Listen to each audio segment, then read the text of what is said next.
जब हमारी शादी होती है और हम एक नई ज़िंदगी का आगाज़ करते हैं अपने शौहर के साथ, तो आम तौर पे इट्स नॉट जस्ट हिम। हमारी ज़िंदगी में कुछ और नए रिश्ते भी कायम होते हैं और उनमें से एक रिश्ता सास और ससुर के साथ होता है। आजकल के ज़माने में ये रिश्ता इतना स्ट्रेसफुल नहीं रहा जितना कि पिछली जनरेशन में था, और उसकी बहुत सी वजूहात हैं। May be lesser expectations from each other because of cultural changes, nuclear family structure भी इसमें एक बड़ी वजह है। इसके बावजूद अक्सर औक़ात एक लड़की की बर्दाश्त अपनी सास या ससुर के लिए इतनी नज़र नहीं आती जितनी कि उसके अपने पेरेंट्स की रोक टोक पर होती है। Mothers can get away with many things which the saas dare not से।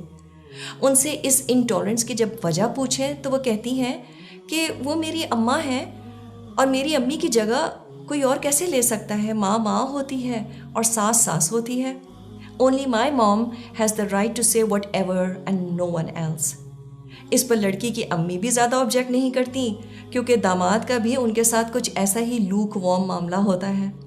सो at both ends it is I love you but just you, I love you minus your parents.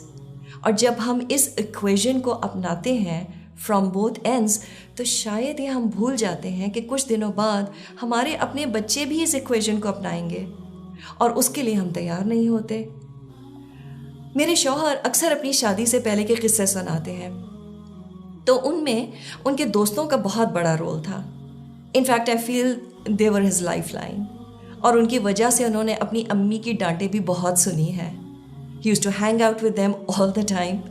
फिर घर की घंटी बजाना ऑड आवर्स पर, और जब घर वाले ज़्यादा डिस्टर्ब होते थे तो स्ट्रीट पोल्स पर पत्थर मार के सिग्नल देना कि बाहर आ जाओ क्रिकेट खेलने। इस पे मेरी सास अक्सर उन लड़कों को डांट दिया करती थी कि तुम लोग अपना और इसका टाइम ज़ाया करते हो। तो बहरहाल वो ना बाज आते थे और ना मिलने से रुकते थे। डांट भी खुशी खुशी खा लिया करते थे। I often wonder what made them take this so well. उन्होंने क्यों बुरा नहीं माना कि इस तरह तो सिर्फ हमारी अपनी अम्मी बात कर सकती हैं। I think they had an amazing cost benefit analysis, और उनका सारा फोकस बेनिफिट पर होता होगा। All totally worth the good time they got to spend with each other, the good memories that they made together, और इन यादों को वो अब भी इंजॉय करते हैं जब वो मिलते हैं।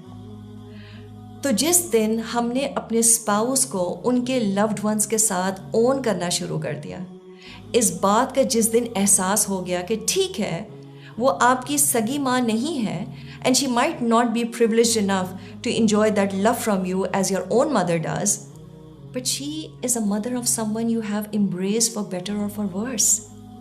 If you own your spouse, you will own everything that's dear to his heart. और क्यों? Cost benefit analysis. अगर आप अपने शौहर के साथ कोई मेन ग्रीवियंसेस नहीं रखते, अगर आपको अपनी ज़िंदगी उनके बगैर इनकम्प्लीट नज़र आती है, all the moments of joy and happiness that you share together, उसके सामने क्या वाकई ये मैटर करता है अगर आपकी सास आपको कुछ थोड़ा सा कह दे, ऐसी बात जो ममा तो कह सकती हैं मगर कोई और नहीं कह सकता? तो अपने स्पाउस के लव्ड वंस को एम्ब्रेस करें बड़े दिल के साथ। We can't pick and choose things in our relationships. और ये बात मर्दों के लिए भी है, क्योंकि बहुत सी औरतें अपने ससुराल वालों को इसलिए एक्सेप्ट नहीं कर पाती क्योंकि आपका अपना रवैया उनके घर वालों के साथ लिटरली गेस्ट अपीयरेंस का होता है। लड़की तो अपने ससुराल वालों की बुरी कड़वी बातें भी मुस्कुराकर बर्दाश्त करे, और लड़का अपने ससुराल में ज़रा ज़्यादा इंटरेस्ट शो करे तो उसको घर दामाद का टाइटल सबसे पहले उसकी अपनी अम्मा दे देती हैं। तो एक लड़की में रिजेंटमेंट कैसे नहीं आएगी? So this has to go both veg.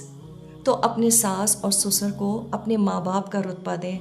शौहर और बीवी दोनों को अपने ससुराल वालों से ऐसा बर्ताव रखना चाहिए जैसा कि वो अपने वालदैन के लिए अपने स्पाउस से चाहते हैं। इससे ना सिर्फ आपके अपने स्पाउस से ताल्लुकात बेहतर होंगे, बल्कि इससे अल्लाह भी ज़रूर राज़ी होगा, because what can please Allah more than pleasing your better half.